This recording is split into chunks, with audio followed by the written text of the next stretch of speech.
Hello everyone, welcome to UPSC पे चर्चा with विशाल। तो आज हम एथिक्स का सेकंड लेक्चर स्टार्ट करते हैं, जिसमें हम जानेंगे एटीट्यूड के बारे में, human behaviour, ethics, applied ethics वगैरह इन सब के बारे में। ओके। हालांकि यहाँ पे मैं एटीट्यूड के बारे में हल्का सा डेफिनेशन दूंगा, बाकी हम इन डिटेल इसका पूरा प्रॉपर चैप्टर है उसमें जानेंगे, इसके कॉग्निटिव वगैरह कैसे डेवलप होता है कैसा नहीं। अगर हम मोटा मोटा अभी जाने एटीट्यूड का आता है, एटीट्यूड का मतलब ये होता है कि हम किसी भी सिचुएशन को किस तरीके से अप्रोच कर रहे हैं, मतलब हमारे लाइक्स और डिसलाइक्स क्या हैं टूवर्ड्स डिफरेंट थिंग, और अलग अलग आइडियाज़ के प्रति, अलग अलग चीज़ों के प्रति। ये आपका पॉजिटिव भी हो सकता है एटीट्यूड, नेगेटिव भी हो सकता है, न्यूट्रल भी हो सकता है। एटीट्यूड एक एक्सप्रेशन ऑफ फेवर है या एक डिसफेवर है किसी एक पर्सन के प्रति, प्लेस के प्रति, किसी चीज़ के प्रति, किसी इवेंट के प्रति। इफ़ अगर हम जानते हैं वैल्यू सिस्टम किसी एक पर्सन का, तो हम ये प्रेडिक्ट कर सकते हैं कि ये इस पर्सन का जो एटीट्यूड होगा किसी भी चीज़ के प्रति वो कैसा होने वाला है। एटीट्यूड जो है वो सेप हो सकता है पर्सन के पास्ट के बेसिस पे या प्रेजेंट के एनवायरनमेंट के बेसिस पे भी। अब इसके बारे में हम डिटेल पढ़ेंगे, एक चैप्टर है आगे। अभी तो हम मतलब थोड़ा थोड़ा डेफिनेशन टाइप से बता रहे हैं क्योंकि अभी ये स्टार्टिंग है ना। ठीक, बाकी इसका इन डिटेल एटीट्यूड का पूरा एक चैप्टर है। नेक्स्ट जैसे ही फिनिश हो जाएगा, जैसे ये छोटी मोटी जितनी भी डेफिनेशंस हैं उनको एक बार आपके दिमाग में बैठा के, जब वो फिनिश हो जाएगा फिर एकदम इन डिटेल आगे चैप्टर आने स्टार्ट होंगे। ठीक। ह्यूमन बिहेवियर क्या होता है, मतलब एक तरीके से ये डील करता है किस चीज़ से कि हम किस तरीके से कैसे रिएक्ट करते हैं, कैसे एक्ट करते हैं। ह्यूमन बिहेवियर का मतलब होता है, ये रेफर करता है एक रेंज ऑफ बिहेवियर को जो कि एग्जिबिट करी जाती है ह्यूमंस के द्वारा, एंड जो कि इन्फ्लुएंस्ड होते हैं by culture, attitude, emotions, morality, values, ethics, authority या परसुएशन की वजह से, या कोएर्शन या जेनेटिक्स की वजह से। जो बिलीफ एंड वैल्यूज़ हैं हैपन टू बी बिल्डिंग, मतलब एक तरीके से बिलीफ और जो वैल्यूज़ हैं वो हमारा एक बिहेवियर बनाती हैं। देखो, हमारा जो बिहेवियर है वो इन्फ्लुएंस हो सकता है कल्चर की वजह से, कैसा हमारा एटीट्यूड है, इमोशंस कैसे हैं किसी चीज़ के प्रति। परसुएशन इन द सेंस कि जैसा आपको परसुएड कर दिया, यानी कि किसी भी चीज़ के बारे में आपको किसी ने बता दिया तो आप वैसा सोचने लगते हैं। तो ह्यूमन बिहेवियर जो है एक बिल्डिंग ब्लॉक्स हैं। तो वो सॉरी, जो बिलीफ एंड वैल्यूज़ हैं वो ह्यूमन बिहेवियर के बिल्डिंग ब्लॉक्स हैं, क्योंकि उन्हीं के अकॉर्डिंग आपका बिहेवियर मतलब आता है, उन्हीं के अकॉर्डिंग आपका बिहेवियर चलता है। नेक्स्ट है कि एथिक्स एंड मोरालिटी क्या होता है। ये जो दोनों स्टैंडर्ड्स हैं, ये एक राइट एंड रॉन्ग के स्टैंडर्ड्स हैं। मोरालिटी अगर देखा जाए तो ये एक स्टैंडर्ड है इंडिविजुअल का किसी भी चीज़ के प्रति, सही या गलत का। ये ड्राइव हुआ है लैटिन वर्ड से जिसको मोरालिटस बोलते हैं, जिसका मतलब है कैरेक्टर। एथिक्स जो कि एक स्टैंडर्ड है सोसाइटी का किसी चीज़ के प्रति, मतलब क्या चीज़ गलत है, क्या चीज़ रॉन्ग। मतलब मोरालिटी हो गया इंडिविजुअल लेवल पे, एथिक्स हो गया एक सोसाइटी के लेवल पे। मतलब जस्ट लाइक जैसे आप डिस्ट्रिक्ट में जाएंगे, एडमिनिस्ट्रेशन संभालेंगे, तो वहाँ पे आप अपनी एथिक्स अप्लाई करते हैं ना। तो वहाँ पे जो चीज़ आप चीज़ें कर रहे हैं वो एक एथिकली कर रहे हैं। मोरालिटी यानी कि आप इंडिविजुअल लेवल में। ये जो शब्द है एथिक्स, ये आया वर्ड इथोस से, जिसका मतलब होता है कस्टम। ओके। किस तरीके से how ethics and morality are related to values, ये वैल्यूज से किस तरीके से रिलेटेड हैं। जो जितने भी ऑल एथिक्स एंड जो मोरल्स हैं, all ethics and morals are values, मतलब जितने भी आपकी एथिक्स हैं एंड जो मोरल्स हैं वो आपकी वैल्यू को दर्शाती हैं, वर हर एक वैल्यू आपकी एथिक्स नहीं हो सकती है। यानी कि आप जो भी एथिकली बिहेव कर रहे हैं, जो मोरालिटी दिखा रहे हैं, वो आपकी वैल्यूज़ को दिखाता है कि हाँ इसके अंदर अच्छी वैल्यू है, बट एक अच्छी वैल्यू आपका एथिक्स को नहीं दर्शा सकती। यानी कि अगर आप ऐसे समझे कि आप कुछ भी एक एक्शन ले रहे हैं तो वो ये दिखाता है कि हाँ इनके अंदर वैल्यू सिस्टम काफ़ी अच्छा है, मतलब बट आपने कोई एक मतलब वैल्यू ऐसी अपनाई जो कि लोगों को नहीं पसंद आ रही है, लोगों के हिसाब से वो एथिक नहीं हो सकते। तो इसका मतलब ये है कि सारे एथिक्स एंड मोरल्स वैल्यूज़ हो सकते हैं, बट हर एक वैल्यू एथिक्स नहीं होते। वैल्यूज़ जो होती हैं वो कई प्रकार की हो सकती हैं, जैसे कॉन्स्टिट्यूशनल हो सकती है, पॉलिटिकल हो सकती है, social, economic, professional, international, scientific, aesthetic. अगर कॉन्स्टिट्यूशनल की बात करी जाए तो इसमें क्या हो सकता है, जस्टिस, इक्वालिटी, फ्रेटर्निटी, सोशलिज्म हो गया, सेक्युलरिज्म हो गया। वहीं पे अगर पॉलिटिकल की बात करें तो इसमें आपके डेमोक्रेटिक हो गया, मोनार्की, इक्वालिटी वाली चीज़ें होगी। सोशल में इंक्लूसिवनेस हो गया, जेंडर इक्वालिटी हो गया, टॉलरेंस हो गया, हार्मनी हो गया। इकोनॉमिक में एफिशिएंसी हो गया, प्रॉफिटेबिलिटी हो गया, कंपटीशन हो गया। प्रोफेशनल में ऑनेस्टी हो गया, इंटेग्रिटी हो गया, पंचुअलिटी हो गया, मेरिट हो गया। इंटरनेशनल में यूनिवर्सल ब्रदरहुड हो गया, पीस हो गया, हार्मनी हो गया। साइंटिफिक में ऑब्जेक्टिविटी या रेशनैलिटी किसी चीज़ के प्रति। एस्थेटिक में चाहे इंडियन म्यूजिक या मेलोडी के प्रति आपकी कैसा वैल्यू सिस्टम कैसे। तो वैल्यू सिस्टम आपकी कई तरीके की हो सकती हैं। ठीक, अलग अलग चीज़ों के ऊपर अलग अलग तरीके से डिपेंड करता है।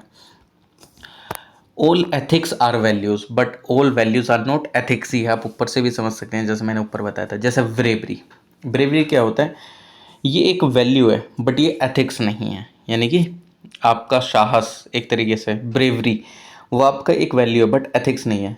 जो पीपल ब्रेव नहीं है can not be considered as unethical. यानी कि अगर इसका मतलब ये थोड़ी है कि जो पीपल ब्रेव नहीं हो उनको हम अनएथिकल समझ लेंगे, है कि नहीं। तो इसी वजह से जितनी भी एथिक्स होते हैं वैल्यूज़ होते हैं, but all values are not ethics. चाहे आप कंजर्वेशन देखें, कंजर्वेशन एक वैल्यू है but no ethics in our society. यानी कि ये एथिक्स नहीं है हमारी सोसाइटी का। कंजर्वेशन एक वैल्यू ज़रूर हो सकती है। पंचुअलिटी एक वैल्यू है बट जो कोई एक पर्सन पंचुअल नहीं है, क्या वो अनएथिकल है? ठीक। बट अगर देखा जाए तो पंचुअलिटी एक वैल्यू भी है, बट जापान जैसी कंट्रीज में अगर आप देखेंगे तो वो एथिक्स भी माना जाता है। ठीक।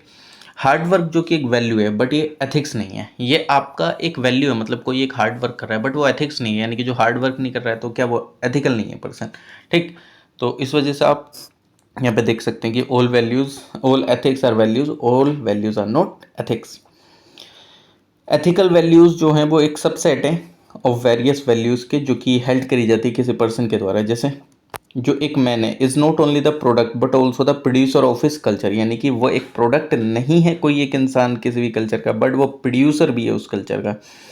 अ person not only learns from his culture but also may lead to change in ethical system of his society. यानी कि ऐसा नहीं है कि जो वो पर्सन है वो सिर्फ चीज़ों को सीख रहा है अपने कल्चर से, नहीं, वो उसमें चेंज करने की भी क्षमता रखता है। वो एक तरीके से अगर देखा जाए तो जैसे राजा राम मोहन रॉय जी थे, उन्होंने क्या करा, उन्होंने लड़ाई लड़ी सती के खिलाफ, महात्मा गांधी जी लड़े इंडिया के फ्रीडम के लिए, मार्टिन लूथर किंग लड़े रेशियल डिस्क्रिमिनेशन के अगेंस्ट, नेल्सन मंडेला लड़े अपार्थेड मूवमेंट के प्रति, काले गोरे का जो भेद होता था।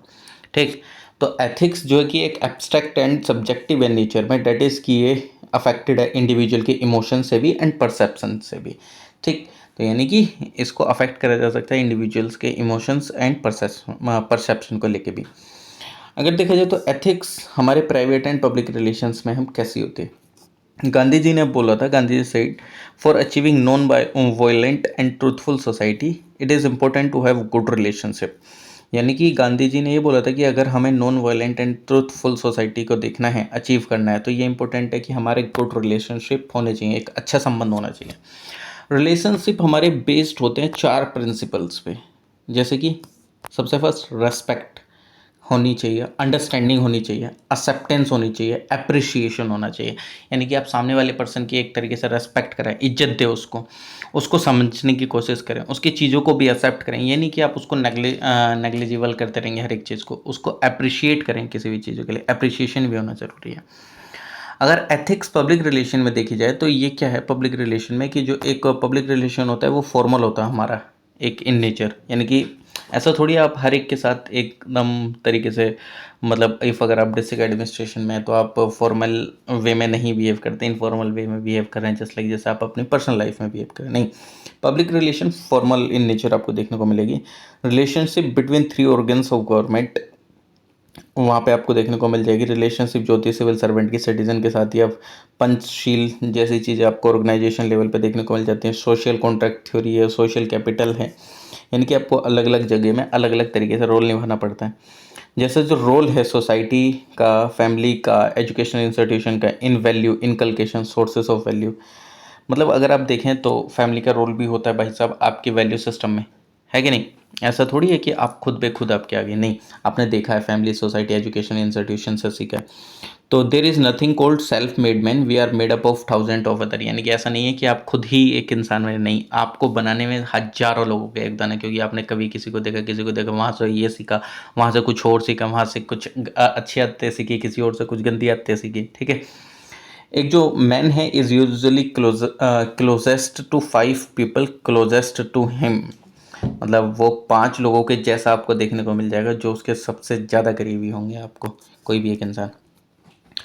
अगर आप देखें तो वैल्यू डेवलपमेंट एक कंटिन्यूअस है, cumulative and highly interdependent process है, touching all the aspect of personality.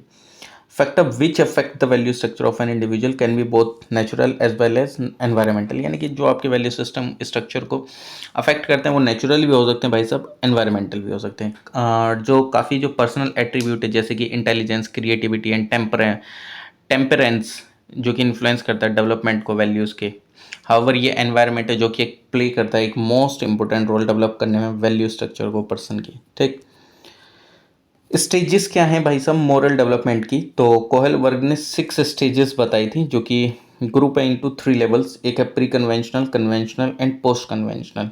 तो लेवल 1 है प्री कन्वेंशनल। प्री कन्वेंशनल में सबसे इस लेवल 1 की स्टेज फर्स्ट क्या है? ओबीडियंस एंड पनिशमेंट देना, पनिशमेंट अवॉइडेंस या रिवॉर्ड करना किसी चीज़ के प्रति।